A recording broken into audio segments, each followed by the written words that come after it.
Mr. Barry Parkhill now joins us. Thanks so much for coming on. Such a pleasure to have you. It's my pleasure, and I'm honored, Mark. Good to be with you guys.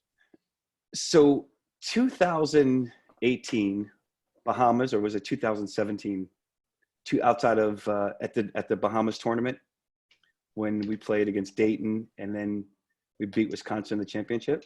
Mm-hmm. Yeah, we saw each other outside the gym. And by the way, you're in great shape. And we were talking just about your job, and I still recollect you saying it's the greatest job ever. And I guess for a former athlete, it has to be one of the best jobs. I honestly, I do have the best job that anyone could have. That's me, Mark. Number one, I love the university. I love athletics. I believe in our mission. The best part of my job is the relationship that I've developed coast to coast over the last 25 to 30 years. By far and away, that's the best part of my job.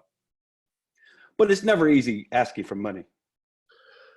I would agree with that. I think that my responsibility in raising money for Virginia athletics might be a little bit less challenging than some other development jobs. I've got, in a way, a built-in constituency. I've said this to you before, and we've been through, challenging seasons and great seasons in all our sports. But how hard is it talking about Virginia athletics all day, every day? It's not like pulling teeth. But I do have a responsibility, and at times you do have to present a proposal and ask somebody to consider a gift, and my role is major gifts. So it seems like there's been two major issues in recent history. And I mean recent, something going on currently, and something recent that happened that could have affected your job positively and negatively. How has winning the national championship helped?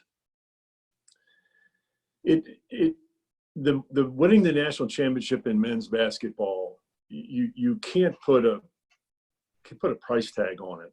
We did win a national championship in men's lacrosse, and that's a very popular sport here at the university. Yes, sir. We had a very good year. Football goes to the Orange Bowl. We're competitive again in football. But I think you could look at last year after we won the championship, and our numbers in terms of members of the Virginia Athletics Foundation skyrocketed. We raised more money on an annual basis last year than we ever have in any year previous. I think a lot of that has to do with winning the national championship in men's basketball, and you've got to throw in men's lacrosse as well. We're pretty doggone competitive across the board, and football is the biggest revenue generator. But winning the national championship in men's basketball, I can only speak for myself and my wife, but that was one of the coolest experiences I've ever gone through and probably ever will. And now that we're in this crazy pandemic, how challenging is it to raise money? Right now, in a sense, we're not on hold. I mean, it changes every day in terms of what it's going to look like down the road for college athletics, for University of Virginia athletics. Right now, the big question mark is, are we going to have a football season? And it's still up in the air. I don't think we'll have a football season unless school's back in session here at the university. And I think we're all very, very hopeful that that will happen, but things change every day. There will be a major hit on every athletic program across the board. You see it already, but it's a little bit too early to tell just how big a hit it's going to be. And moving forward, there's going to have to be a lot of resets, and there's going to be a lot of people scrambling to, meet their bottom line. Yep. Yeah, I have a question on the reopening of athletics specifically. I totally agree. Students have to be back, athletics, et cetera. What have you guys assessed the risk of more injuries with guys coming back and let's just go? Because as you know, it doesn't work like that, right? Yeah, everything's on the table, Doug. Every possible scenario, and ones that I read about every day that you don't think about. They're talking about with football coming back, how much time do kids need to get in game shape? It's right. The number is usually 4 to 6 weeks. Yep. Here's one thing that's really important. And again, I'm going to be optimistic. We will get back to playing sports. It's all the kids now are back home. And how dedicated and disciplined are you as a student athlete to do your best job to stay in shape? Right. And I think as you know, some guys better than others, right? There's always. Well, in today's world, and it's probably a lot different for me, certainly, maybe for all you guys, but today these kids are trained, nutrition, weight training, strength. There's somebody there telling them what to do every day. Well, now they're back home. And are these kids doing the best job they can to stay in shape? And those kids that do may have a bit of an edge when things open up and teams start competing again. A lot of kids, they need somebody on them to really do the right things. That's going to be very interesting. But injuries, it's all on the table. And we're very concerned more than anything else about our student athletes and the people around them and the students and the faculty and the staff. Everybody, their health is really, really important. That's interesting to me. Can I ask one more question about, as a former basketball player like yourself, you said winning the national championship, for all of us, like I felt like I won, you won, TW won, Mark's son won. It's so hard to do, first of all. But I'm going to put you not on the spot, but in your role now, was there any time that it entered into your mind, if Kyle makes these 3 free throws, my job gets easier?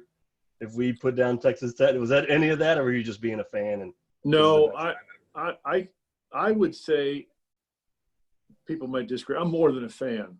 I work at the university. I work in athletics. I know our coaches. I know most of the players. Some I get to know better than others. When I watch a basketball game, any kind of game at the University of Virginia, I feel like I'm rooting for my family.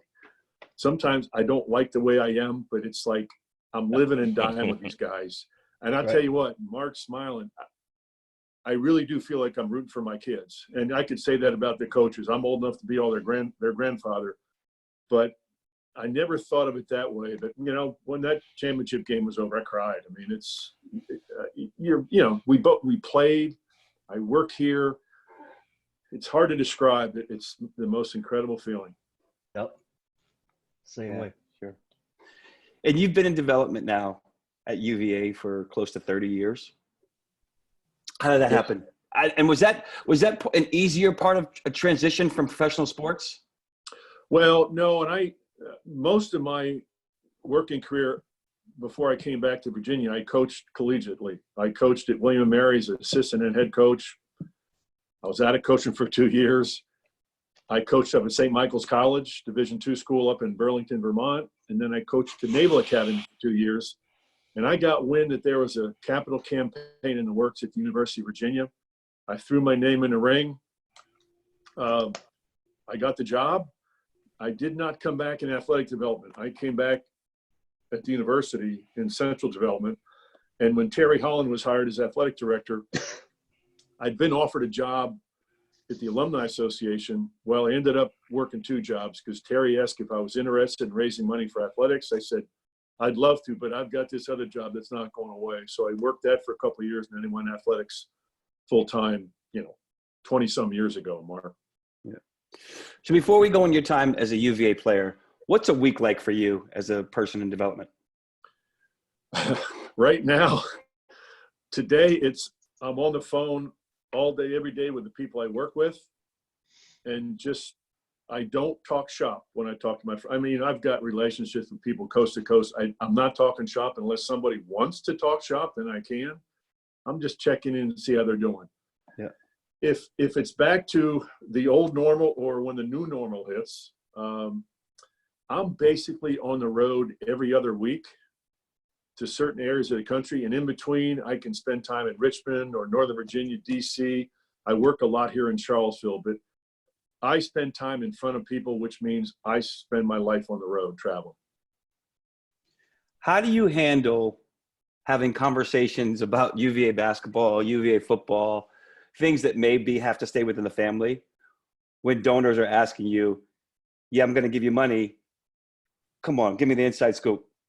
So I spoke to one of our mutual buddies, who says he calls you Sergeant Schultz, our buddy Greg Ledford. Oh, my goodness. Because he says you're so tight-lipped and you won't share any information with him when he has discussions. I learned a long time ago when I first started working to walk on the fence. And athletic development is quite a bit different than university development. People are passionate, and there's a lot that goes into it. There are times, and this is not a knock on anybody, I'm not an expert, but I hear stuff that I'm going, where did this come from? And sometimes you have to educate people.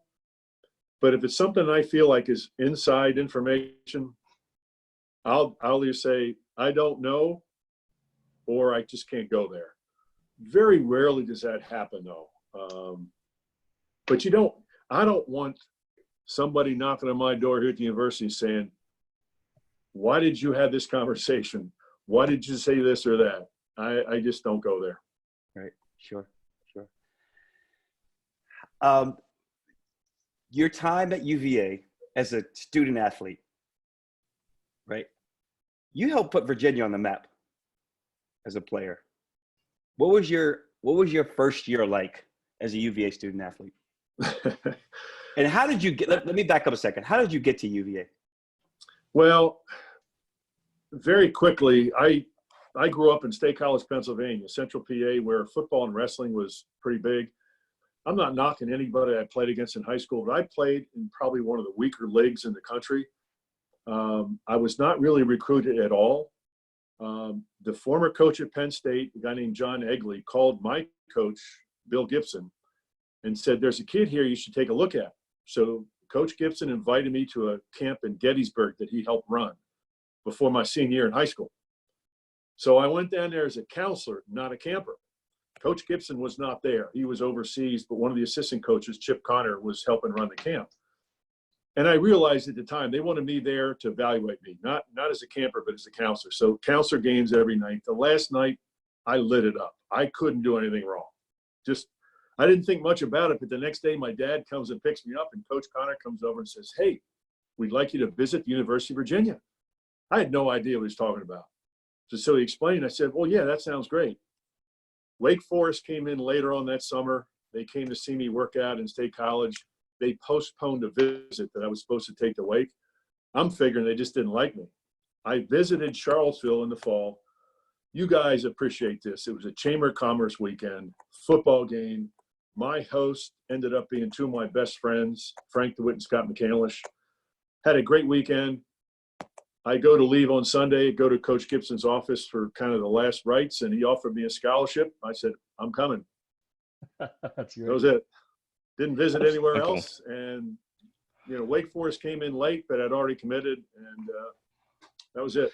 So what I was going to say, what was your thought before that visit? What were your thoughts on UVA as a possible destination? Was it? Had no clue other than I knew it was a pretty good academic institution, and Virginia was in the ACC. And back then, TW, all you really heard about was Duke and North Carolina. Right. You really didn't hear about any other school. Right. The basketball part was important, and I was really concerned more than anything about the academics when I first came to Virginia. Do you ever have conversations with current players, and do they say, oh, Mr. Parkhill, I know you were a great player here, or do they just have no idea who you are? Well, they see his name all over the place when they're walking around. You don't know me that well. I get to know our players pretty well. As I mentioned, some better than others. I'm not one to really talk about when I played. It's just not a big deal. I'm more interested in these kids and the experience they're having. I will say this, and I've said this before, the one thing that I can take away along with my teammates is we proved that you could win in the ACC where Virginia had never really won before. That's something that's extremely meaningful to all of us. At what point in college, when you arrived on grounds, started playing with these guys, did you know that either you needed to work more, or did you know you belonged immediately? That's such a great question. That you were able to stay under the radar with the internet and Instagram and everything back in the day. That people wouldn't have found you. I do remember, and Doug, you guys had it so much better, but when I first started my first year, I really wanted, I made All-State in Pennsylvania, but what the heck?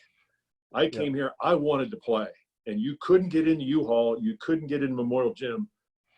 So I was grabbing guys in my class. Let's go play. Nobody wanted to play. We finally played 3-on-3 at the Dell with 3 upper-class kids, and the 2 guys that I came in with were scholarship players. Played for about an hour, 3-on-3. I walked off that court saying, I can play here. That was pretty much it. Ready to go. I was ready to go. Yep. That's great. And in terms of playing time your first year, how'd that work out? First year back then, Mark, you could not play varsity. We had a first-year team. I don't think we had a dozen games or so. And then, varsity was second year. In a way, I wish it was that way today. I think it would really help everybody, players, coaches, but I don't think they'll ever come back to first year ineligibility because of the cost. That's interesting. Well, in which way do you think it would help students and players and I'm sorry, student athletes and coaches? Number one, kids would get their feet on the ground academically and not have to worry about playing. Number two, a lot of kids would have their egos checked at the door. They think coming in, they're the greatest thing in the world. They're going to play right away, and they realize that there are kids that are better than they are. So it would give kids a year to adjust, work on their game, get better, but also academically get their feet on the ground. But again, that won't happen. No, because it's actually going in complete opposite direction where every kid, like you said, every kid wants to play, but also first year guys or first freshmen are there a lot of one and dones. Yep, exactly. Right? They're either looking to go straight to the G League or possibly some players are looking to go straight to the G League or some are looking to be one and dones, right? So, I mean, so you have a great second and third year, right? I mean, what did the coaches say? Did they know your first year that you were going to be a star? And did they know your second year? Your second year in school, I think you averaged 15.5 points or almost 16 points. I don't, those things I don't pay any attention to. I was pretty certain I was going to start when I became eligible. And we started off pretty well my second year, which is the first year we were eligible. And fortunately, we played Duke early at home. And we had a great crowd and we won the game. And I think people started coming back. And, we had our ups and downs, but we won. And my third year was probably the best year we had. We ended up going to the NIT, which back then was, I'm not knocking it today, but back then was so much different and quite a bit bigger. My fourth year was not nearly as successful as we all wanted it to be, but it was a brand new team. We graduated 4 kids from my third year team that were just really solid people, really solid players. The next year we probably had more talent, but we didn't play together that long. It wasn't the same kind of year that we all had hoped for. I was going to say, you mentioned UNC and Duke being the ones everyone heard of. What was it like going into those campuses to play? Very different than today. Duke they had a great crowd. They were good, but they weren't what they are today. Right. UNC was really good. And if I had to pick a second favorite place to play, University Hall is my favorite. My second favorite place was Carmichael, where UNC played. Mm-hmm. They were good. Place was packed. Their fans were really good. They were loud, but they were respectful. I just loved playing there. And in Maryland, when Lefty got there, Maryland got really good. South Carolina was in the league through my second year, and then they went independent. They were really good. We had some good games with South Carolina. Wake Forest, all the teams, NC State had good players, but Carolina was probably then the sort of the team to beat. And for the kids that are listening, the game you scored 51. That record? Is probably going to stay there for who knows how long. But what was it like after that, walking around campus? Was it a huge deal then? When people still talk about it today? Was it? I'm not a good one to answer that question. Was it a big deal? No. I tell people today that was UCLA, but it was just one of those games. You guys have had them. Everything that went up went in. The coach I played for in the second half, I do remember as a timeout, he said, "Hey, you're close to the record. I'm going to let you stay in." I think if he hadn't told me that, and I stayed in. I might have had 70 points. I started missing, but it again, it just, it was a win. It was a win. Oh boy. Overall, how do you see basketball now? And then how do you see basketball when you played? So different. You have to throw in nutrition, strength training. We never lifted weights, Mark, growing up. It was supposedly bad for you. The 3-point line has really changed the game. Kids get coaching year around. We got coaching from October 15th till the end of the season. That's a big deal. Kids are together all summer. The coaches are allowed certain hours per week. They're getting coached and taught. They compete against each other. The nutrition, these kids are really disciplined with their diet as well. But you know what the biggest difference is? The shorts. Yes, sir. We have a picture for you in your precious series. The photos don't lie, right? You can make It's up all the the shorts. scores you That's want. the biggest difference. You go here to here. They're coming back though. The short ones are coming back. That's because the companies want to make money. That's why. Anything to change it up. Yep. So after you averaged 22 points your junior year, or nearly 22 points your junior year, right? You say after your fourth year, you averaged about 17 points and the team wasn't maybe not as good. What were you thinking during your last year? Were you thinking you're going to the next level? You're going to be a professional basketball player? Yes, Mark, no question. It's a great question as well, because I think about this all the time with our guys, that are in a position where they'll probably have a chance to play at the next level. I was drafted. The ABA worked in strange ways. I was drafted at the end of my second year. They had a secret draft, and I was drafted. I think the ABA was just testing the waters, but mentally, I'm thinking, wow, this is pretty cool. As a second year in college, I had a pretty good idea that I was going to have a chance to play. I could have come out after my third year. I contract everything. I could have jumped into the ABA. And there's a part of me that thinks maybe I should have done it then, because I was playing at sort of the peak of my playing career in college. But I wanted to graduate, and I wanted to play in the Olympics. And I didn't give it much thought. But, going into my third and fourth year, I knew I was going to have a chance to play. Right. I was actually talking to Justin Anderson this morning, and he was talking about when is it right to leave and when is it not right to leave, and should you? It's a difficult option to face, right? And difficult decision to make. Do you leave if you're really hot, and does it impact if you stay and you don't have a successful senior season? Does it impact your draft ranking, and maybe you don't get drafted, or maybe you get drafted later? So it's always challenging. When did you find out from the secret draft that you got drafted? Larry Bird has a famous story where he was picked and he said somebody told him playing basketball in the summer, he had no idea. Was it the same thing for you? It came out publicly just after they had this a draft that it was through the ABA. I didn't know anything about it other than picking up the paper and reading about it. Right. And so when you no, go ahead. Your point, Mark, you can't help but think about it, especially my fourth year. I never felt in a way there was any pressure, but you know what? But on the other hand, there was a boatload of pressure. You wanted to succeed, you wanted to win, you wanted your team to win, but people are looking and they're evaluating you.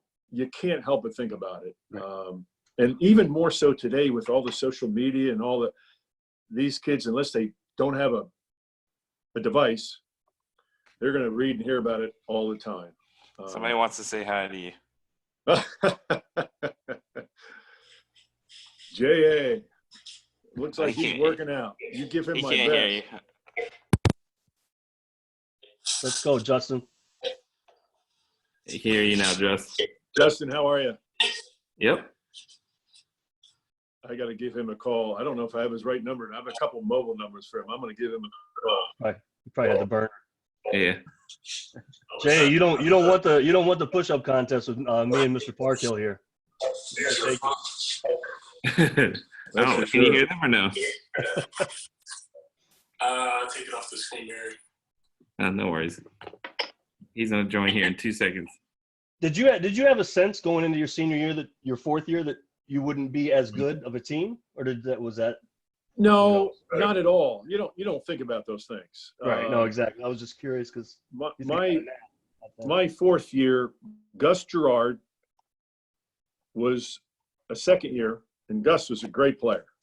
I think, one of the more underrated players ever play here, and had a really good career in the ABA and the NBA. Wally Walker was in the first class of kids where you could play right away as a first year or freshman. And Wally was a great player, recruited by just about everybody. So we had, Jim Hobgood was back, who's my class. So we had, some talent, but it just, the 2 previous years, we played together for a couple of years and really knew each other. So we're mixing in some new players, and it took a while to adjust.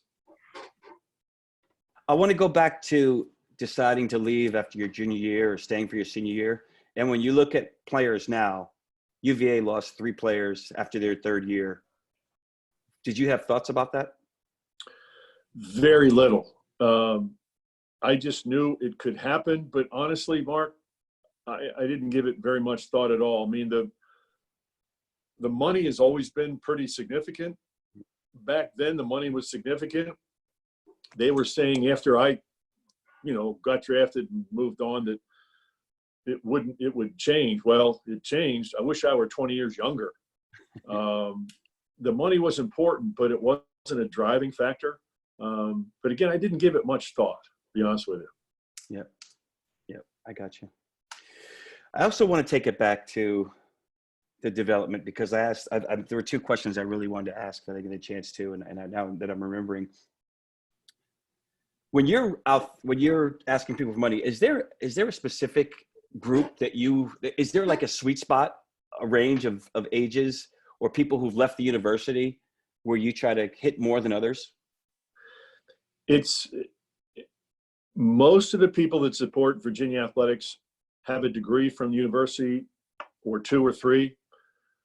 In athletics, we do get a lot of support from people who did not go to Virginia, but it might be parents of a current player, current student athlete. A lot of times it's people who move into the Charlottesville area who are fans of athletics, and they like big time athletics. So they inquire about season tickets, and all of a sudden we've got ourselves a potential prospect. Age means nothing, Mark. I mean, I'm working with, of course, everybody's younger than I am, but I'm working with people anywhere from 30 years old to 90 years old. Mm-hmm. Again, when you have to, I mentioned earlier, my primary role is a major gift officer. I've got to find people who have expendable income. And then it goes from there. And a lot of it's the relationship. Sometimes it doesn't take long. Sometimes it might take a couple years. Yep. And it depends on the passion. Athletic giving is also benefit driven. A lot of people give to get, and the more they give, the better their seats, the better their parking, and that will drive a part of it. When we were working on the John Paul Jones Arena, bottom line is we had courtside seats available for a major gift. And from there, the bigger gifts that were made, those people got to come in and pick their seats earlier. So it is driven by benefits, but when somebody gives us 7 figures, that's passion. That's not really driven by benefit. Right. So what's the range of numbers are you talking about when you seek donations, contributions, and support? Well, the range of numbers could be anywhere from $1,000 to, $50 million. It depends on the project. We've got more going on now than we ever have before. But it just depends on the individual. And we've got multiple buckets of money we raise for athletics, annual giving for scholarship, endowment for scholarship, capital projects for building projects, support for a given sport through their budget. So there's a lot of different ways that people can support, generally speaking, or specifically to a given sport. I'm sure you've learned over the years about the tricks of the trade, so to speak, lack of a better word, have you ever been blindsided where somebody contacts you or shows up in your office out of left field, never expected, and they're like, I want to donate something significant, and you're like, why didn't I think about that, or no? Well, if you're talking about some, yes, a couple occasions. You know, I had a visit with a guy years ago. I won't bore you with all the details, but it was a parent, and I'm thinking this guy's, you know, he wanted to talk on the phone. I said, no, I want to come see you. Yep. So I had a visit with him in his office, and I'm thinking this could be a 6-figure commitment. And he ended up saying, well, I think I want to do, it was a 7-figure commitment. Can I do that over a couple of years? I said, absolutely. And totally unexpected for that number. Yeah. But generally speaking, we got to go out and knock on doors. People don't knock on our doors. Yep. Well, if so, someone comes knocking on your doors and say, hey, I want really good seats, or I want a suite to a football, to Scott Stadium or the JPJ. You're like, what's that looking like? Well, the conversation right now for football, we can help you out. For basketball, you got to get on the wait list. And the beauty of basketball is, number one, Tony Bennett. We got a great building, and that building's better when it's full. Everybody now wants in the game, so it's very hard to get basketball season tickets. Not impossible, but it's very challenging, and people have to be willing to, you know, make an annual gift, make an arena gift like everybody else did. But for basketball, it's a lot more challenging getting a good seat. It's a nice problem to have. I was just going to say that same thing. Yeah, sure. All right. I was going to ask one more, kind of on that topic. So just getting off the phone with, you saw Justin, then he got tied. The guys that leave early, particularly for you, all right, these guys are going into multi-million-dollar jobs. All right, what is your thought process in terms of guys leaving early to go to the NBA? Because obviously that's a great thing for them personally, and probably maybe for contributions down the line, versus wanting them to stay at UVA selfishly for UVA's success. Like, where do you draw what is your head at when these kids are like announcing and deciding? You know, it's all about the kids. I would say that the way it is, if you get some really, really good information, you feel like you're going to be a first-round pick, you're pretty much going to get guaranteed money. And the thought of injury has always got to be out there. Beyond that, it's a bit of a crapshoot. I'm just always happy with the kids, and you hope they make the right decision, whether it's to stay or to go. I think that we've got a lot of kids playing in the NBA. We've got a lot of kids playing in the NFL. I think we have to treat those kids just like we treat somebody who didn't play a sport, somebody who's a business person in New York City or Chicago or LA. Sometimes it takes some time. And what people don't realize, they read in the paper these contract numbers, and it's pretty significant. They're not getting all that money. No. A lot of times when these kids, when they sign that next contract in the NBA, that's when things are going to be a lot better for them financially. I tell you what I care about most is the financial security of our kids, of our players. That's what I care about most. If the conversation comes up and we talk about, hey, we'd really like you to support our efforts, yes, we have those conversations. And I got to tell you, in my business, a lot of times if somebody sees Joe Harris's name out there in our list of people who support us, that's really meaningful. That's meaningful to our supporters that say, hey, Joe Harris, what a great player, what a great kid. He's supporting us. That will motivate people. Maybe it motivates some of our players. But a lot of times we've got to get out in front of those kids and explain to them without being a pain in the rear end that, hey, we could, if they want to, it would be great to have their support. Yeah, because we talked about this with Roger Mason. He said, and he felt a lot of pressure to stay because he was kind of on the fence, between first and second, but he had that injury. But we sort of went back and forth. A lot of people chimed in on when people leave, they kind of, there's a sense that they don't care about the university, and people stop being fans in a sense, versus cheering for them to do well in that next phase long term is better for the university. Like, is that a real thing in your mind, in terms of, like, is it one or the other, or can it be both? I think every kid is different, TW, in that regard. We know we care about everybody. There's sometimes only a few ways we can show that. As an example, if we're talking basketball, which we are, a basketball alumni weekend where former players can come back and watch a game and interact. Beyond that, it becomes a relationship with somebody like me or anybody else in our office, going out on the road and, tracking these kids down and beginning a different kind of a relationship. Gotcha. But every person's very different. Okay, so then on the flip side of that one, you're in the ABA, you're playing professional. Who from UVA reached out to you at that time? Or did anyone? Nobody. Interesting. The whole operation is so much different. I'll bet you back in those days, a guy named Ted Davenport ran the Virginia Student Aid Foundation. He was pretty much a one-man band. In fact, if you roll the clock up to 1976, 77, 78, I came back to grad school. My wife worked for the Virginia Student Aid Foundation, and she and another gal worked in there along with Ted. That's where I met my wife. It's just so much different now. The dollars that need to be raised are much greater. There were very few sports back then, TW, versus now.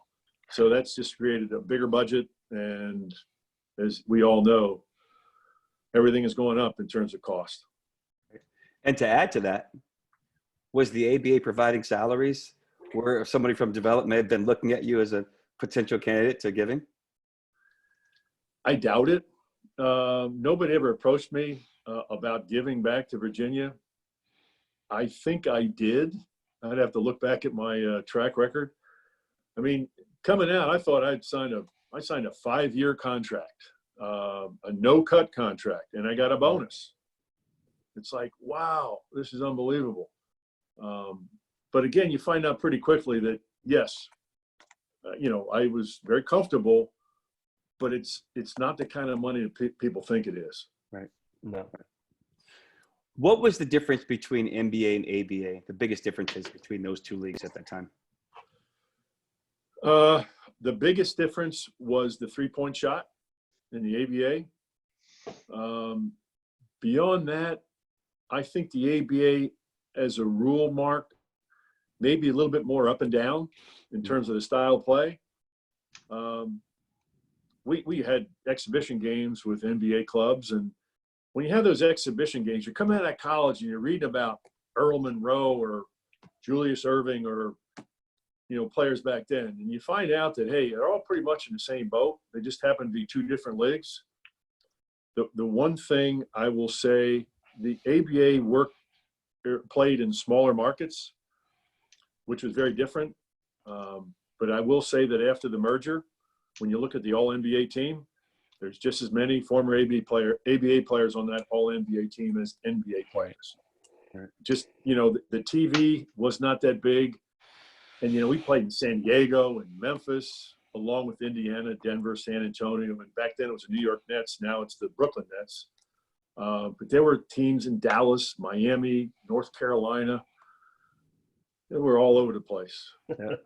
Whenever I've looked at highlights from ABA and NBA and I saw the different color ball, I was always wondering, was it a different material? But I got to imagine it was the same. I mean, as an older person, understanding. I'm glad you brought that up. And that was, to me, not a big difference. But the first time you see it, it's a regular leather ball. I've got one that's a regulation ABA ball in my basement. It's a great ball to shoot with because you can see the rotation. Yeah. Beyond that, you think you're playing with a beach ball. First time you play, 30 seconds, it's a basketball. You never thought about the color. But that was pretty cool. And if you remember back in the mid-'80s, the NIT went with the red, white, and blue ball for a year or two. I've got one of those in my basement. When I was an assistant at William Mary, we went to the NIT and had one of those balls. But it was a great ball to play with. Yeah. Yeah. Can you, while at UVA,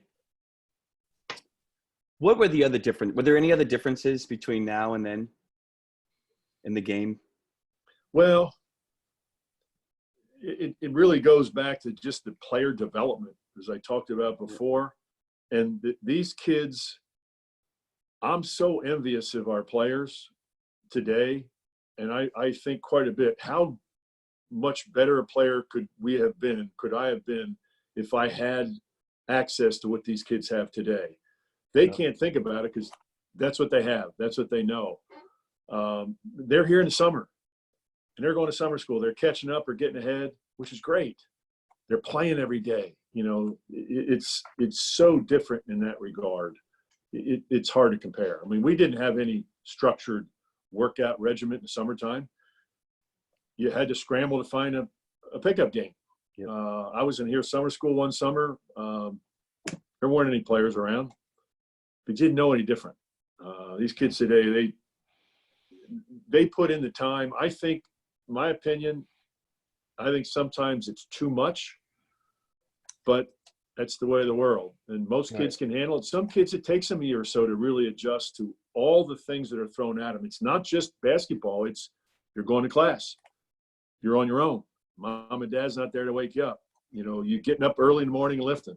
Your whole schedule changes. And these kids got a ton of support to get them on that right schedule. Yeah, and there's no secret to the fact that the guys that work harder get better. You know, guys in my era, you just think Brian Stith was amazing, so he's going to go to the NBA. Bryant worked harder than everybody, anyone on our team. John Crotty, I can go through the list. Those guys, there's no secret to like how much work you put in as to what you get out. Great point. I was going to say, what about when you got to the ABA ranks? Was the regimen different? Did the guys have a different attitude in terms of basketball life balance? Obviously, there's no school, right? So I think the parties were more important than No, the workouts. You know, and pro life then is very different than today. I mean, just for the sake that these kids get on a charter plane after a game and they go to their next city. You know, we spent the night. The league rule was you had to take the earliest flight out to get to your next destination. So you're getting up at 5:30 in the morning. You're jumping on a plane, and as I mentioned, ABA smaller markets. You're taking a flight somewhere to get somewhere else instead of a direct flight. Right. So you're flying half the day. You check into your hotel. You got a game that night. It was so different. And again, what you do realize pretty quickly. I don't know if you've had this conversation with Ty, Mark, but when you play professionally, it's a job.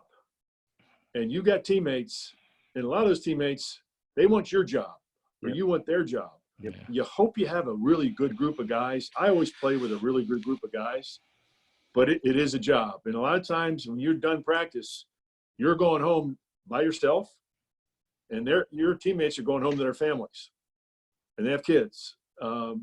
You get closer to some than others, but you've got to adjust to that. And that's one of the big differences of playing professionally versus being in college. Was there? I'm not sure on the timeline of this, but it's something interesting to me. I know in the South, let's say the racial divide of when, say, the first black guy in the ACC came in, C.M. Newton, I think was the first SEC guy for the Alabama. I think he said, "I'm just getting the best players," and they happen to be black. Were you fully integrated when you played, or was it a difference going to the ABA where there was a lot more? It was not. I played with the first black basketball player here at the University of Virginia. Al Drummond was a year younger than I. Yeah, that's interesting. ABA just very different. I mean, if you go back, if there was integration, let's say back in the 60s, I think the whole makeup of the ACC would have been very different. Maybe a guy like Earl Monroe plays at NC State versus Winston-Salem. You can go, there's a long list of players that were great players. Herm Gilliam, he played at Purdue. I'm sorry, he's from Winston-Salem. But a lot of players that play at NAIA would have played in the ACC. And it just, it really changed when there was integration. That's interesting. Were there any thoughts like around for you guys thinking about that, or was that you just playing and whoever I play with, it's Zero. all family, as you said? Right. Zero thoughts. That's amazing. But Doug, what I thought about a lot as I've gotten older is, and I go back to our football program, 4 great guys that were a year younger than I: Stanley Land, Harrison Davis, Kent Merritt, and John Rainey. They were the first 4 black football players of Virginia. And you didn't think much about it then, but how tough must that have been for them? Yeah. That's incredible. And even a big difference my first year here, there were no women here. Yeah. University didn't go co-ed until 1970. And I know a lot of girls who are in that first year class. I'll tell you what, they had some challenges, Sure. a lot of challenges that people don't realize. So there's that, a lot of things that people had to deal with back then. Right. And then, so staying on that same theme that Doug brought up about African-American players, I think it was 66 when University of Texas El Paso, now, which is called now University of Texas El Paso, I think it was Texas Western, started 5 black players against Kentucky. What kind of impact did that have on the ACC? And when the first African-American players started playing at Virginia and in the ACC in general, was it welcoming? Was it, how challenging was it? And what was it like at UVA? I can't really answer that. Al Drummond could answer it better. Al Drummond passed away several years ago. I never noticed anything that was challenging. I'm trying to think. University of Maryland. I can't think of the name of the player. It was back in the late 60s. Norwood Todman, I believe that name is correct, went to Wake Forest back in the late 60s. I would venture a very educated guess that probably for a lot of guys it was really hard, and I'm sure they had to persevere. Some maybe not as challenging as others. Yeah, I know. I'm friendly with a guy from New York who played. I think he played in the early 60s, maybe late 50s, and he went to Georgia. And he tells the story. If he was a New York legend, he tells a story when he went they went somewhere to go play. I don't know, somewhere in the South, and the rest of the team. I think he was the only black guy on the team, and everybody went in the front door to eat, and he was told he had to go in the back and get food get takeout food. Yeah, and couldn't into the restaurant. Yeah, and he shares those stories, which are, very, very depressing to hear, as we can all imagine. Yeah, no, I've heard stories like that with football and basketball and other sports. And do you find that because of sports, you and your experiences, and you see them having those experiences, does that put some onus on you to stand up and help in terms of the integration and the education of, the general population, or is it something you can't at that point? It's just too difficult to manage. I don't even know it's difficult. It didn't go through one's mind when I was in school. There were some interesting times, and again, you guys are all younger. I mentioned coeducation. Back in it would have been the spring of 1970, when there was Vietnam War and all the student protests. School was canceled early here at the University of Virginia, and there were riots and arrests, and it was a very unique time to be here. That's not talking about the same thing as integration for, black basketball players, football players, student athletes. Right. But you think about all the things that happened in the early 70s. You just went through it. You didn't think much about it while it was happening, but you can read a lot about it now. There was a lot of change here at the university then. Oh, absolutely. Sure. And Dean Smith, who was a champion of civil rights. Big time. Right? Yep. He probably had an impact, I would imagine, on the ACC and basketball and sports in general, taking such a great stand. Charlie Scott.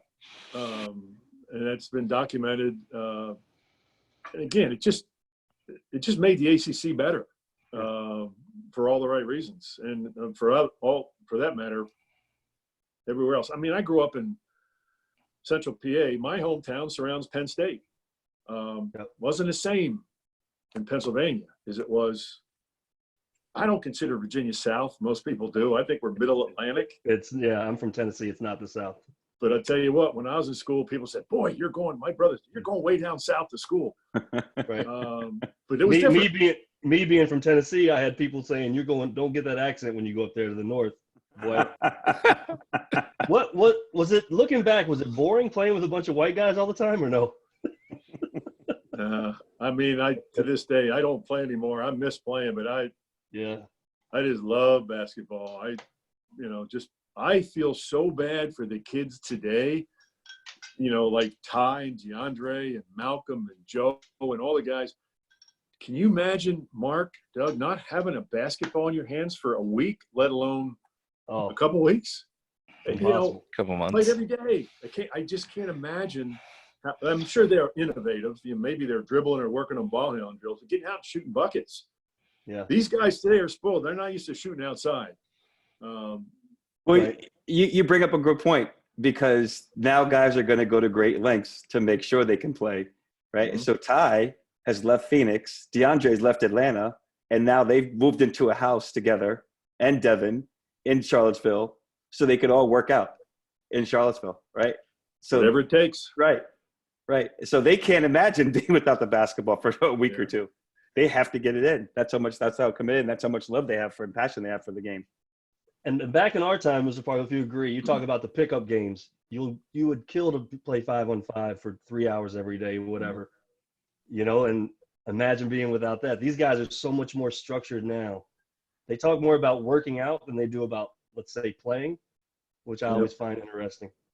We just talk about playing at Slaughter, the pickup games, just to get away from the structure that was our team. Mm-hmm. We can go do different things, shoot more. Jeff Jones isn't screaming at me, whatever the case may be. There are certain aspects of college that you could argue these kids miss out on. I don't personally. I don't think any kid would trade their basketball experience. But I think in today's structured world for athletics, kids do miss out on, university clubs, sororities, fraternities, other things that kids might get involved in. But again, I don't think they traded for anything. Sure. So again, we're gonna take it back to the ABA. What were your thoughts when you got drafted? You're excited, Mark. I mean, you get a chance to get paid for something you love to do. Yeah. I was drafted by Portland in the NBA, and I knew Virginia would be the team because of the way they operated. They had the secret draft and all that. I chose the ABA because it was in Virginia. The Squires were located in Norfolk. Julius Erving was on that team. George Gervin was on that team. Swen Nader and I, if you guys remember Swen Nader, we signed the same day. We were roommates my rookie year till he was sold. It seemed like a good thing to do. I mean, hindsight's 2020. Maybe if I had to do over again, I'd have signed with the NBA, only because of the position I played. I was a point guard, and the point guards in the ABA were small and quick, and I was not small and not quick. The NBA guards are a little bit bigger, but you do what you do.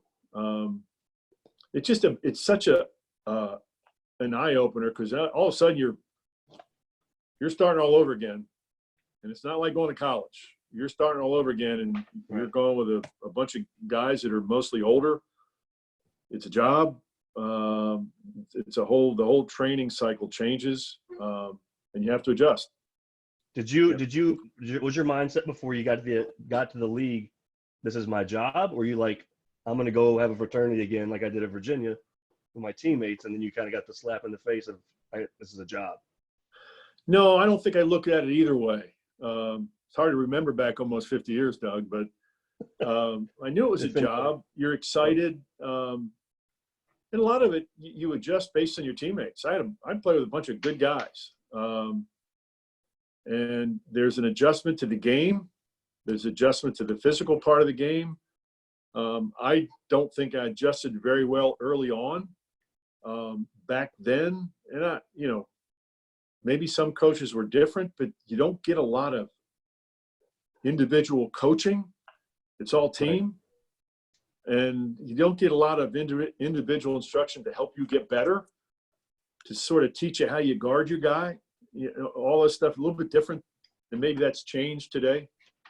Right. I love how you casually throw names out like Julius Erving and Sven Nader and those guys. Like, no big deal. That's pretty cool for me. Well, I mean, that's That's what it was. you know, Julius Erving. I think Julius Erving, more than anybody, created the merger of the ABA and the NBA. But listen, I played with the St. Louis Spirits for 1 year. That franchise was only in existence for 2. And during that year I was there, a lot of names you guys would never heard of. Marvin Barnes, maybe one of the best players I have ever laid eyes on. Moses Malone, Caldwell Jones, Maurice Lucas, Ron Boone, Freddie Lewis, Don Chaney, M.L. Carr, Gus Gerard, Mike D'Antoni, on and on. You know, there were some pretty doggone players, good players in the ABA. That's an amazing list. It's Fantastic. amazing. So you did 3 years with in the ABA, correct? Correct. Why did you stop playing? When the merger took place, I was kind of merged out. That was pretty much it. I had obviously not much of a career. I started most of my second year with the Squires, and then I was traded. You know, just a pretty nondescript career. But, you know, in experience it was. I can't say it was fantastic. It wasn't horrible. When you get to that level and you start playing, you think, oh, I'm going to do this for 10 years. Yeah. And all of a sudden it's over. And then you have to move on. Sure. Well, we definitely want to hear some stories, and we're going to take this now to the impression series that TW runs, segment that's fantastic. It shows you pictures. So we'll hopefully hear some of those stories during that time. Whoa. And here's the first one.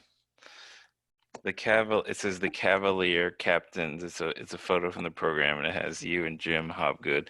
I was going to say, I remember Jim as the radio guy. Maybe you could. I'm sure a lot of fans remember him as well. So many years on the radio. Can you tell us a story or two of that time? Sure. Jimmy was from Uniontown, Pennsylvania, where Gus Gerard was also from. And I read about Jim when I was in high school. He was an all-state player. His high school, Laurel Highlands, won a state championship. I watched him on TV. We were co-captains. We roomed together our second year. Jim was a underrated rebounder and a great shooter, left-handed. He would have thrived with three-point shot. I look at that picture. Number one, the shorts, and number two, I wish I had some of that hair back in the color of that hair. What about the sneakers? Oh God, the best. Would you have jumped higher? Would you have jumped higher with the Nike shoes today? You know what, Mark? With the shoes and the floor these kids play on today, I had some pretty decent hops. I could have jumped better with the technology. All right, and then Me too. We haven't talked about this. Good God. This is 71 in front of now gone U-Haul. I originally had the U-Haul demolition picture in here, but I thought I'd pick a more positive one. What do you remember about this? Does this ring any? I'm thinking that would have been looking at the players my third year. Gosh, I'm looking at two my best friends who have since passed away. That's Coach Gibson holding the trophy. That might have been, we played in a tournament down in Charleston, South Carolina, and we won the tournament. That might have been when we came back. You know, that was a really good team. And I can't tell you stories about that Charleston tournament, unfortunately. There's some good ones. I think some real good ones. I think the caption was for this one was, this is a picture celebrating the first time we were, I think, ranked in 17 years, and we winning that championship. So a picture of kind of this is the first picture of putting Virginia on the map, which I thought was really cool. It's front of U-Haul. You know, that would have been my third year. My second year, we went through a stretch where we got ranked for the first time ever for a basketball team. This season, we got up as high as 6th in the country. And we lost some games down the stretch. Yeah. But we got it going pretty good that year. That's awesome. Next one. Oh, good Lord. This is a Topps photo. God. If you That's dribbling phenomenal. with that mercy. ball. Is that Pete Maravich or Mr. What do you remember about this photo shoot and this Topps? Like what happened with this? Do you remember? Well, obviously nothing happened with the bubblegum card, but I remember we had just gotten some new uniforms. But other than that, and back then, Converse came out, if you guys remember, with a leather shoe that I wore, I think, my third year. But back then, they still had canvas Converse. Not much to remember, though, about that, other than I still wish I had some of that hair back. That's good. And then going on some UVA stuff. I was just curious. Obviously, you were in the ABA during this time. Or you had just left. What are your recollections of what was your relationship with Virginia at the time of this? This is the game of the decade. Ralph Ewing. Vividly remember the game. Honestly, I can't remember the year and as to where I would have been. I was probably at that time coaching at William and Mary, and I don't even know if I watched the game because we probably had a game that night. But I do remember we beat them. It was obviously a huge game, but that's maybe one of the bigger college basketball games ever, if you think about it. Yeah, absolutely. That's got to be 82 or 83, right? Am I right? Got to be early 80s, yes. 82, I believe. Yeah, because I remember. And- I remember.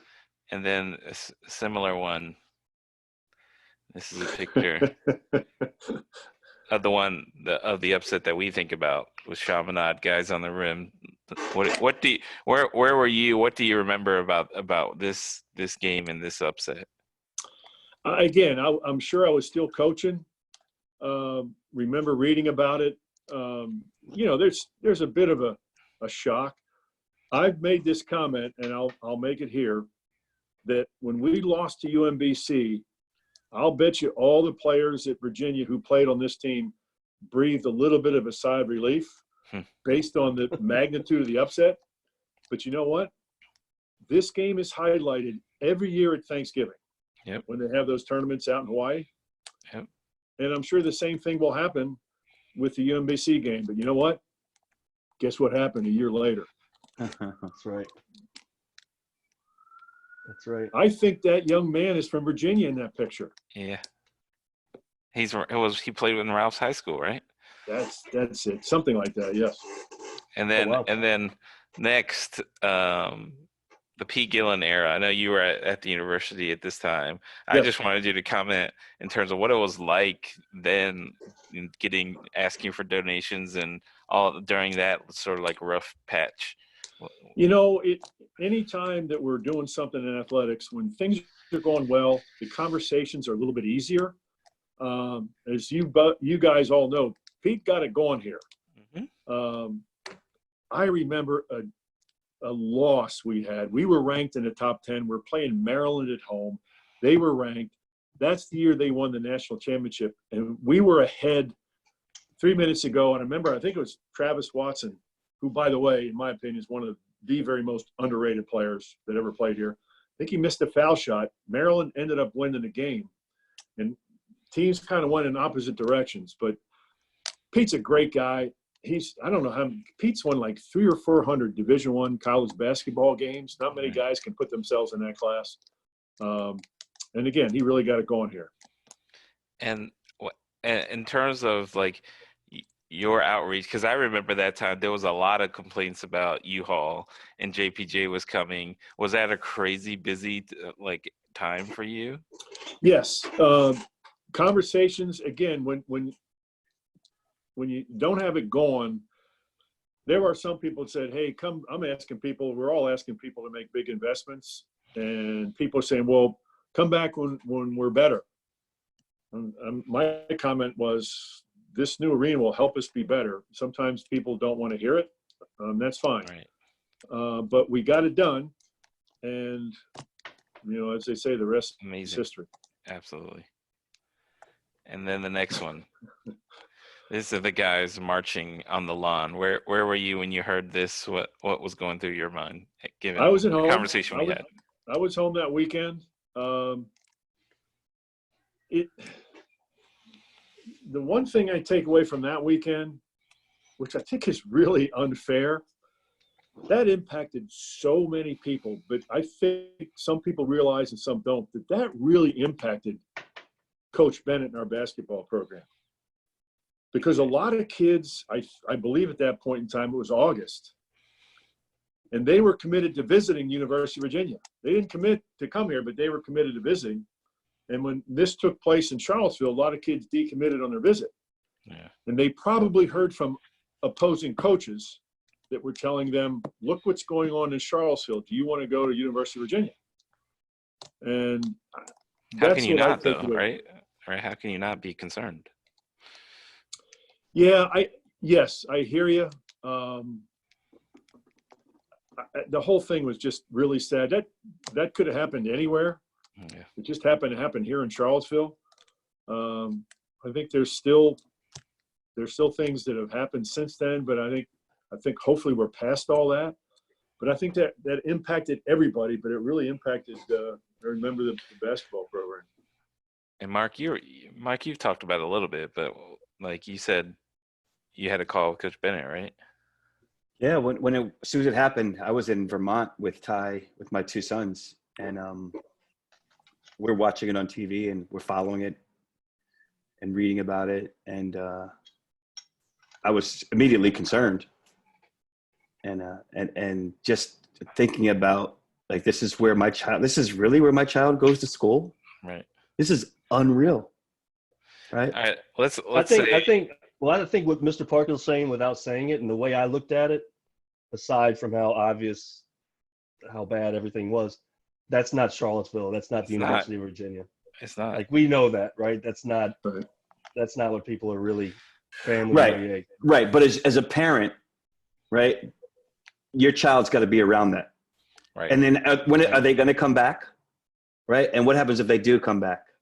Right. How's it going to be handled? And how was it handled when it was going on? So obviously this question is for you, Mark. That scenario that we just brought up, let's just say timing is different. Ty's has scheduled his official visit. This happens to UVA. Are you you come from a family that has stood up for this. Right. Would you? No, it's a good question. And both of my parents were on the front lines of the civil rights movement, right? Marching, right, protesting, and I'm sure, like Barry said, that there were probably tons of coaches who were trying to dissuade people, recruits, from going to UVA and pointing at this incident. I don't think that, first of all, we shouldn't run from it, right? And we should confront it and deal with it. But also, I agree that it's not the University of Virginia. How many of these people were actually from Charlottesville versus how many people came in from other states or other places. Right. But also, I think it's also what some of this is missing, and what we're not talking about, is why this protest happened, right? And what's the perception, and also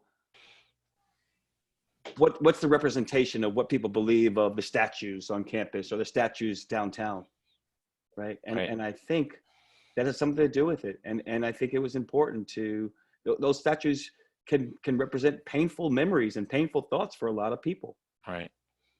Right. And I think if there are people who are, and UVA, Bennett was outstanding when I had the conversation with him.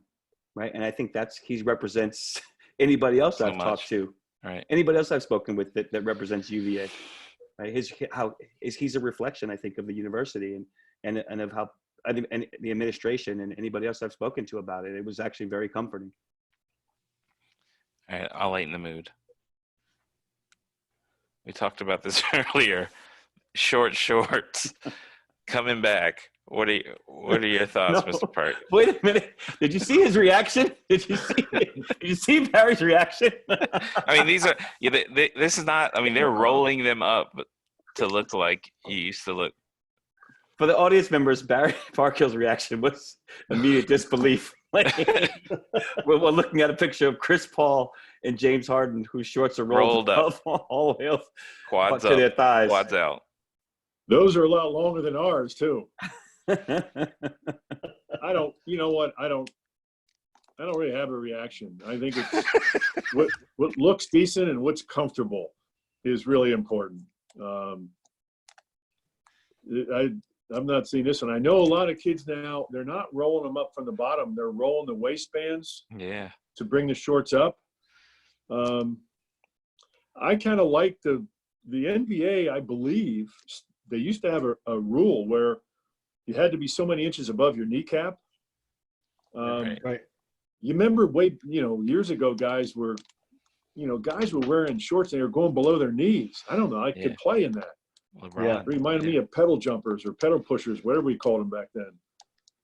Also, drilling between your legs there. I was always worried the ball would get hung up in the shorts. Right. Down there. And Could you do that, Doug? Did I do what? Could you dribble between between my your legs? I was better behind the back. Left to right only. And then here, this next photo, Oh, my man. the ABA All-Star. Yeah. And iconic in turn, when I think of dunk contests, this is who I think about. Not Jordan, but that's also ages me a little bit. What do you remember about those dunk contests in the ABA? Did you go to them? Did you see them in person? Did you? No, I never went to the All-Star game, of course. It's interesting. Doc was here a couple of years ago at a football game, and I ran into him at halftime, chatted for a little bit. We had a Virginia Squires reunion many years ago where Doc came, George Gervin came, a lot of the guys came. It was really fun. If you guys, the next time you have a basketball in your hands, Doc with his hand was enormous. He could overlap 3 sections of a basketball. And you check it out the next time you have a basketball in your hands. But I remember one game, and I can't use the language. We were playing. Is it okay to tell these stories? Oh, Yeah, please. I'll fill in for the language. Don't worry. We were playing the New York Nets, Mark, out in Long Island at the Nassau County Coliseum. Yeah, sure. And I think it was my second year. I was the only point guard then. I mean, I was playing. We were playing 4 nights in a row and playing 40 minutes, and we're playing the Nets, and they're really good. And I used to have to guard Brian Taylor. And there was a play where the Nets had the ball. I'm guarding Brian, and Julius does some move along the baseline. He goes up and just crushes it. And I turned to look at him. I went, "Holy mackerel." I didn't exactly say it that way. I said, I see that every day in practice too.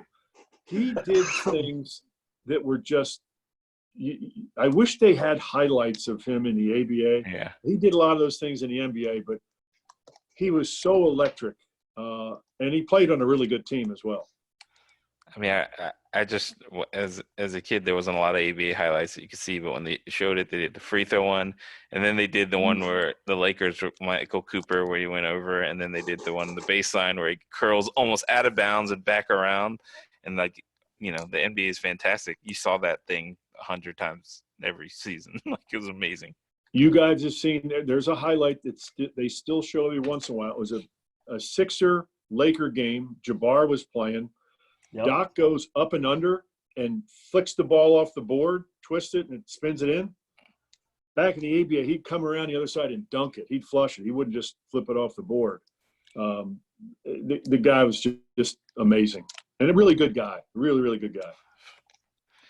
And then we're going to jump back to UVA here. And wow, I can't seem to get out of. Oh, the doc won't leave us. There we go. Oh man, Purdue. The Purdue game. Oh God. This is Tony Bennett screaming after cutting down the net, just so for the listeners, not viewers. We were at that game, obviously. I'll never forget that game and that picture. I think the emotions were pretty incredible from a guy who is pretty good about keeping things on an even keel. Never forget that picture. And Have you seen a better college basketball game than that one? And you've spent plenty of years to be an expert on this. No, especially with what's on the line. We've all seen great games, but what was on the line there and how – I mean, everybody talks about the kid from Purdue. We played a doggone good game. Yeah. Just did what we had to do. And the high level of plays that individual players made both ways to me was rewatching it was incredible. Absolutely. And where were you actually standing when he was making the screen? Were you on the court or were you? No, I tell you what, I had really good seats, and a buddy of mine who's a great supporter couldn't come, so I flip-flopped my wife and I into his seats. We were probably, I don't know, 8 or 9 rows behind our bench, so I was looking right at it. That's great. Just good for you. Just amazing. And then the flip side of that. This is a picture of the UMBC Retrievers making a layup. What was going through your mind at that point, right? We lose that game. Where were you first off? Were you at the I was about a little higher up behind our bench. I was maybe 30 rows behind our bench. And I do remember the emotions, halftime it's close. We'll be fine. They started off, I think they scored 8 points in a row. Right. Didn't feel that nervous. And then, with about, 10 minutes to go, you sort of had that feeling. And you got to the point you could see it on our guys' faces. Right. And I don't think what you hear that much is the kind of game that UMBC played. I mean, they played a heck of a game. You got to give them some credit. But it's an amazing story, after the fact, based on what happened, the result of this game, and then what happened a year later. So after this, obviously this off season, you're making calls, catching up with donors and the likes. What is the sentiment? What is the mood? Is it embarrassment? What is it? Embarrassment, I would say no. Some people might say that. I would say it's just people are disappointed, but you know what?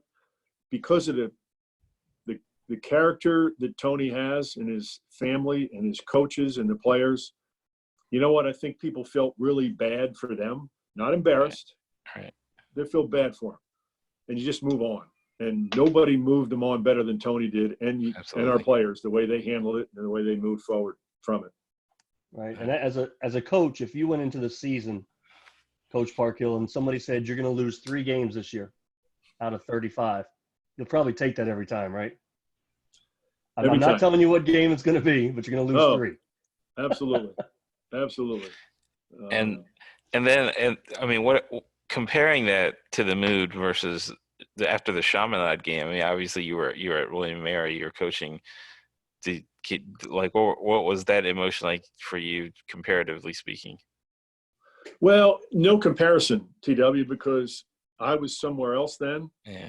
I cared, but I was coaching somewhere else and living a different life. Right. Versus this one. I'm working in athletics. You're in it. I'm totally tied in every way possible. And I remember after the game, I took a friend and supporter back to his home, and I left Tony a voicemail message. And I said, don't call me back, but I felt for him, and I just conveyed that in my message. And I remember back, guys, when we lost in Chicago to go to the Final Four to Syracuse. Mm-hmm. Yeah. And I remember I felt bad for our team, but I felt bad for Coach Bennett. And his post-game remarks, and he did the same thing at this game, pick people up, just the way he handles it. And very few coaches could have done that. And probably a lot of coaches would not have gone on national TV right after the MVC game. He did it, and there's nobody that handles it better than Tony. Yeah, that was both of those incredible. I think we'll move on. The polar opposite of this. This is Minneapolis. Roger Mason, Harold Dean, Josh Ayers, Sean Singletary, Malcolm Brogdon, OG Whitebone, whoever that is. Where were you? What is your story on that championship weekend, getting to Minneapolis?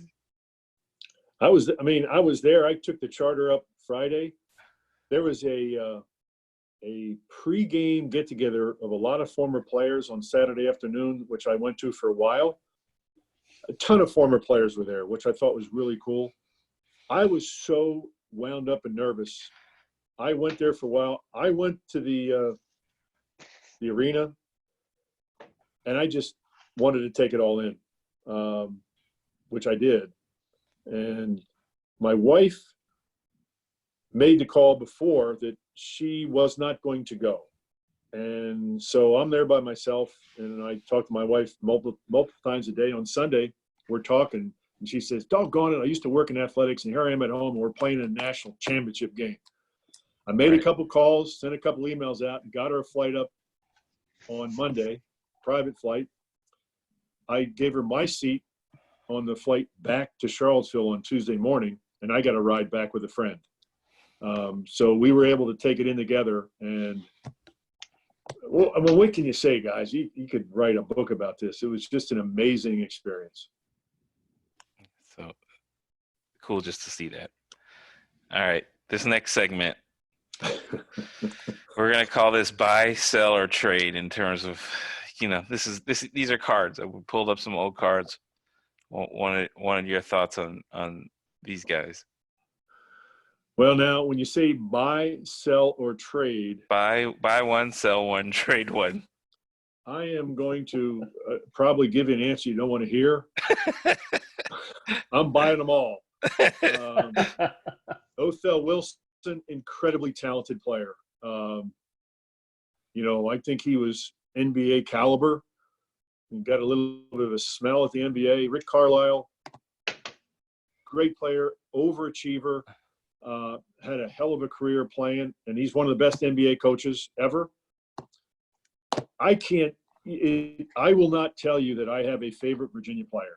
I can't say that because there's too many, but Jeff Lamb's one of them. Unbelievable player. I get a chance to talk to Jeff hopefully once a year, see him every once in a while. He used to come back and work the NBA Players Association camp that was held at the John Paul Jones Arena that's been canceled.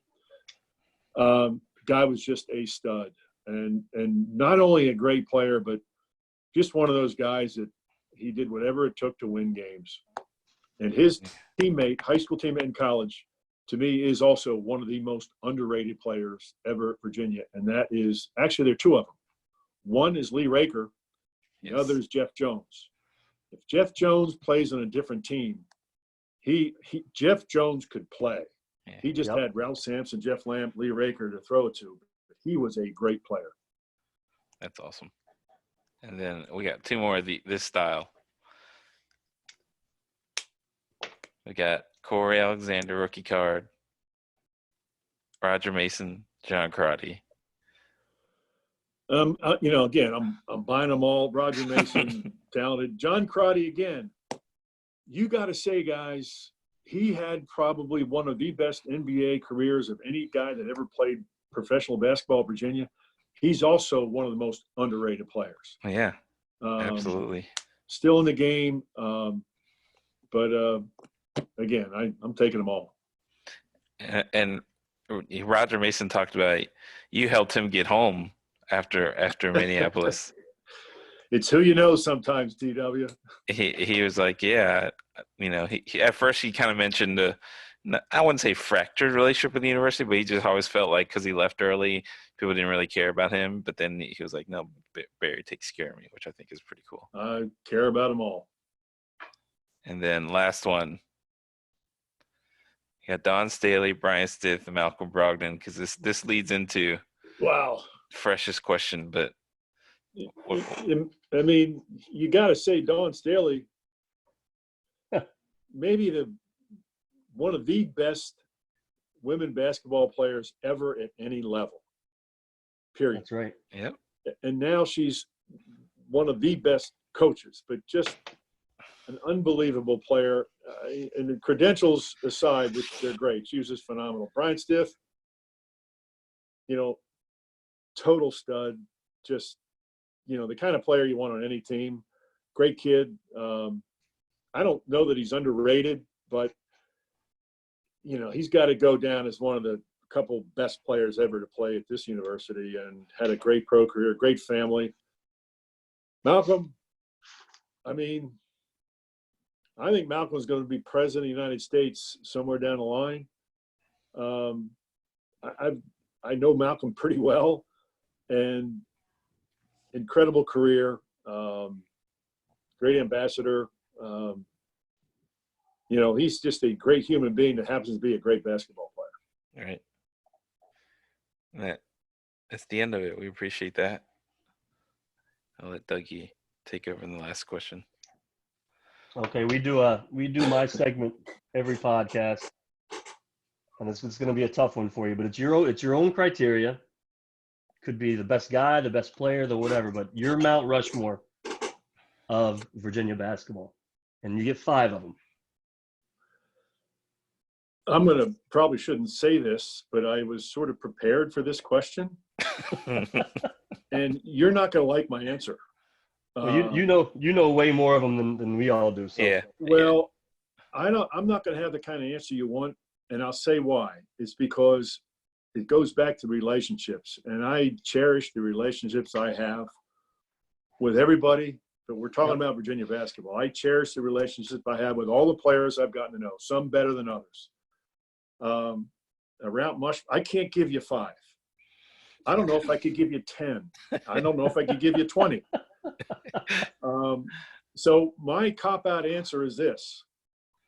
I'm going to put the national championship team up there. Okay? Yep. I'm going to put A bundle. my team, the 1971-72 team, up there. And at the very top, I'm putting Tony Bennett. All right. That's There it it. is. I can't. I'm just – Oh, it's your answer. That's way too close to What? so many players. I mean, Ralph's Ralph. But I was then you gonna- start. I wasn't offended at all. Doug Smith, No. 1993. I'm fine with this. I'm fine with this. I was going to ask, has there been any talks of a statue, player or coach, at JPJ? Are there? Not to my knowledge. Do you want me to answer your question that I think you're asking? Yeah. Yes. Tony Bennett. Yes. Have there been any discussions of anything like that? I can't imagine he would want that while he's here, obviously. But like, what about a Ralph Sampson or any, like, an iconic player like that, or you like what? No, why? no. There's We no. know better. There's no. We know better than that. I'm not high enough on the food chain to have those kinds of conversations. I do think you have to be very, very careful in doing something like that. Because my question, we talked about statues, and that we know that can cause a national uproar. But this one will be we'd like to think it's a positive one, right? I'm just curious if we, especially during that time when everyone was statue, had thought about, hey, let's put up a statue of an all-time great. Again, I don't have a vote there. The conversation's not really come up. I don't want to embarrass anybody here. I'd love to see Paul Jones statue out in front of the John Paul Jones Arena. I mean, what that guy's done is more than extraordinary. Yeah. Way more than extraordinary. Yeah. But Coach Bennett, Terry Holland did a great job here. I mean, he did a phenomenal job. I think basketball's gone in cycles here to a certain extent. But what Tony's accomplished is, I consider myself the president of his fan club. but what he's done and the way he does it is truly amazing. It's remarkable. Absolutely. You're lucky. Thank goodness he's our coach. Anything else, Mark? No, Barry, you've been awesome. We really Thank you appreciate so your much. time. That was amazing. No, you guys, I'm honored to be on it. Thanks, man. I think what you're doing is way over my head, but I think part of what you're doing, you're going to bring guys in a Virginia basketball family back together. The idea. And I'm not saying this because Mark's here, but I got to say it. Your son is, we've gotten to know him fairly well. And what all those guys did is amazing. He's just a kid who, if everybody had his drive, there'd be a lot more great players in the world. But thank you for sending him here. And the guy had just an amazing career and loved watching him play. And he's also a guy who makes everybody else better. And he was surrounded by some pretty good players. But a shout out to you, Mark. And I'm always obviously keep my fingers crossed. He's going to have a great NBA career. Thank you very much. We really appreciate it. And it's great to have you on the show because several grads of UVA that passed know who you are and remember you. And also we hope that our younger audience will listen and understand what kind of influence and how important you are to the UVA basketball family. So we appreciate you. Absolutely. I appreciate being on. I've been lucky twice, going to school here and coming back to work. But I appreciate being on your show, guys. Thank you so much. Great Sounds seeing you, man. great. If you have any of your guys that would be interested or want the contact or zero responsibility, but for them, but if they want to be involved in any way, whether it's a podcast, where you just present what we're doing, maybe they'll be interested, I can't speak for him, but Wally Walker, Gus Gerard. I mean, Yeah, that'd be awesome. you guys Anybody. tell me. I can make that happen. Let's do And it. we appreciate the support. It's gonna just help us and hopefully help you guys as well. Hopefully we'll be helping each other. For I years to appreciate come. all you guys. Yeah, Thank yeah. you. Absolutely. Thank All you right. so much. All right, for T-Dubs in Cali, for Doug Fresh Smith across the Hudson in Jersey City, I'm Mark Jerome, giving you locker room access. Amazing. Thank you. Real man.